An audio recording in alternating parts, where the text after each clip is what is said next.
Hi students, Um this is a video lecture series started with the help of subject associates.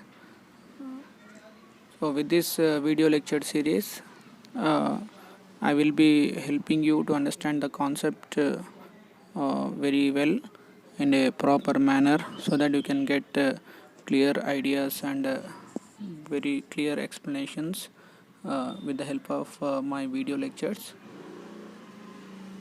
So this is a video lecture prepared by Muhammad Usman Khan. As you know me, subject associate zoology. So my always I'll start a video lecture with the help of a quote. So here I'm having a very good quote for you. That is the chapter you are learning today is going to save someone's life tomorrow. Pay attention.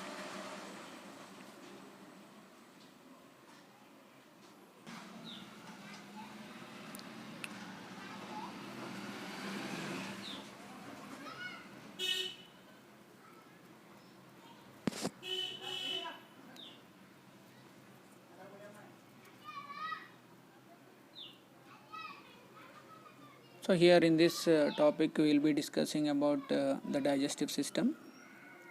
The topics covered in this lecture are buccopharyngeal cavity, tongue and teeth. So here you can see a clear diagram showing the digestive system. So you can note down all the points or you can observe it clearly so that you can have a broad idea regarding digestive system as what are the parts of digestive system. So our digestive system starts from the mouth and it ends with the anus, and there are all parts labeled over here. So here is another diagram which is showing some other extra parts. So all these anatomy diagrams will help you understand the concepts very clearly. So we'll go with the printed material which I am showing here. You can note down all the points. The human digestive system consists of alimentary canal and associated glands. Human digestive system consists of alimentary canal and associated glands. Alimentary canal consists of buccopharyngeal cavity, buccopharyngeal cavity, esophagus, stomach, small intestine, and large intestine. So buccopharyngeal cavity includes buccal cavity and pharynx. So we will be talking about buccopharyngeal cavity, which also includes buccal cavity and pharynx. Roof of buccal cavity is formed by palate, floor has tongue, and sides have teeth. So the buccal cavity, which is the cavity present in our mouth, it is having a roof as a palate, and floor is the tongue, and sides you have teeth in it. You can see this is a NCERT diagram given in our NCERT textbook. So this is a clear picture of a digestive system, of human digestive system, which is showing all the parts. So we will get questions from any type, that is they'll be giving a short diagram and they'll be giving an arrow that showing which part that arrow indicates. So you should have a complete idea on each and every diagram and each and every part of our body. So we will discuss about buccopharyngeal cavity. Anterior part of palate is called hard palate. It has muscular ridges called palatine rugae. These are highly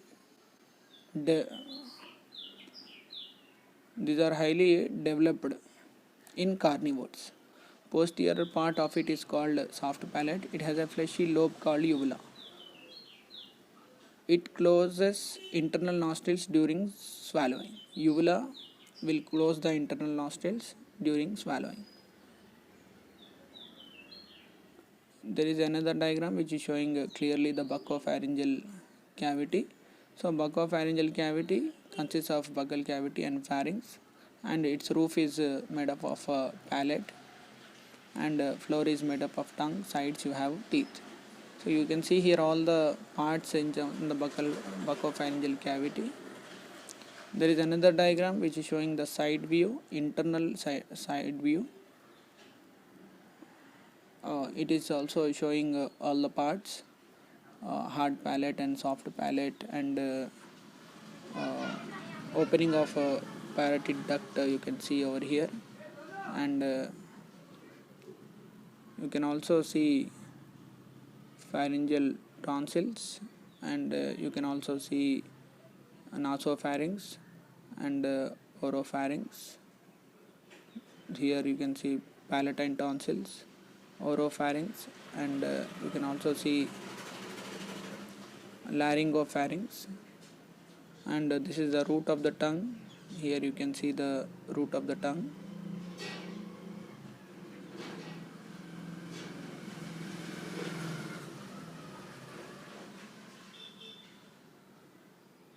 And body of the tongue, and lower lip and upper lip. All these parts you can see over here. The tongue is an accessory digestive organ composed of a skeletal muscle covered with mucous membrane. Together with its associated muscles, it forms the floor of the oral cavity. The tongue is divided into symmetrical lateral halves by a median septum that extends its entire length, and it is attached inferiorly to the hyoid bone. So, tongue is accessory digestive organ composed of a skeletal muscle covered with mucous membrane. So, highly muscular. The tongue is highly muscular. It is highly glandular also, and it is sensory structure. It helps in ingestion. It helps in mastication. It also helps in tasting, swallowing, and it also helps in speech. So, you can see the labeled parts of a tongue, and you can also see that epiglottis attached at the back of the tongue, and there are palatine tonsil and lingual tonsil, and papillae. You can see 3 types of papillae over here: filiform papillae, fungiform papillae. Okay, so we'll study about the tongue. That is the lingual frenulum. Frenulum is a fold of mucous membrane in the midline of the under surface of the tongue, is attached to the floor of the mouth and aids in limiting the movement of the tongue posteriorly. If a person's lingual frenulum is abnormally short or rigid, a condition called ankyloglossia, the person is said to be tongue-tied because of the resulting impairment of speech. The upper surface and lateral surfaces of the tongue are covered with papillae. Projections of the lamina propria covered with stratified squamous epithelium. Many papillae contain taste buds, the receptors for gustation. Some papillae lack taste buds, but they contain receptors for touch and increase friction between tongue and food. Lingual glands in the lamina propria of the tongue secrete both mucus and a watery serous fluid that contains the enzyme lingual lipase, which acts on triglycerides. So here is a clear diagram of taste bud, which shows the structure of the taste bud. You can see how the taste bud is located and how it is arranged inside the tongue. We can see here the taste bud and the nerves attached to the taste bud, the cranial nerve which is coming here. We'll study detailedly about all these things. You need to understand the concept very clearly. This is the enlarged section of valid papillae, and it is the gustatory hairs. You can see here gustatory hairs, you can see here, and the tongue is made up of stratified squamous epithelium. Here is a clear view of taste bud. So taste bud is having 3 types of papillae: valate, filiform and fungiform papillae. Each taste bud is an oval body consisting of 3 kinds of epithelial cells: supporting cells, gustatory receptor cells and basal cells. The supporting cells surround about 50 gustatory receptor cells in each taste bud. A single long microvillus called a gustatory hair projects from each gustatory receptor cell to the external surface through the taste pore. Basal cells are stem cells found at the periphery of the taste bud near the connective tissue. These basal cells, they produce supporting cells which then develop into gustatory receptors. Each gustatory receptor cell has a lifespan of about 10 days. So you can imagine how when our taste buds are damaged due to when we drink hot tea or any other thing. So they will be replaced within 10 days. About 12 very large circumvallate papillae form an inverted V-shaped row. You can see that is it is located here. Circumvallate papillae. Each of these papillae houses 100 to 300 taste buds.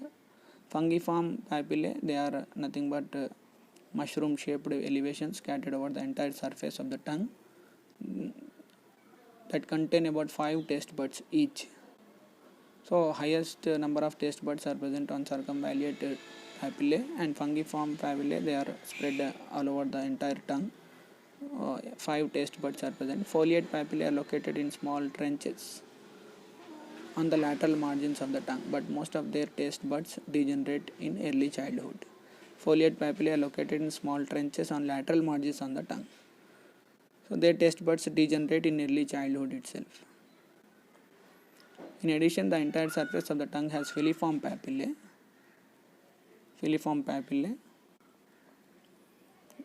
And these pointed thread-like structures contain tactile receptors but no taste buds.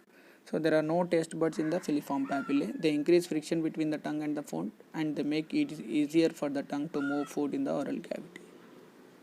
Taste or gustation is a chemical sense. Only 5 primary tastes can be distinguished: sour, sweet, bitter, salt, and umami. The umami taste is recently reported by Japanese scientists. Is described as a meaty or savory. Umami is believed to arise from taste receptors that are stimulated by monosodium glutamate, a substance naturally present in many foods and added to others as a flavor enhancer. So this monosodium glutamate is present in Chinese foods. So this helps in enhancing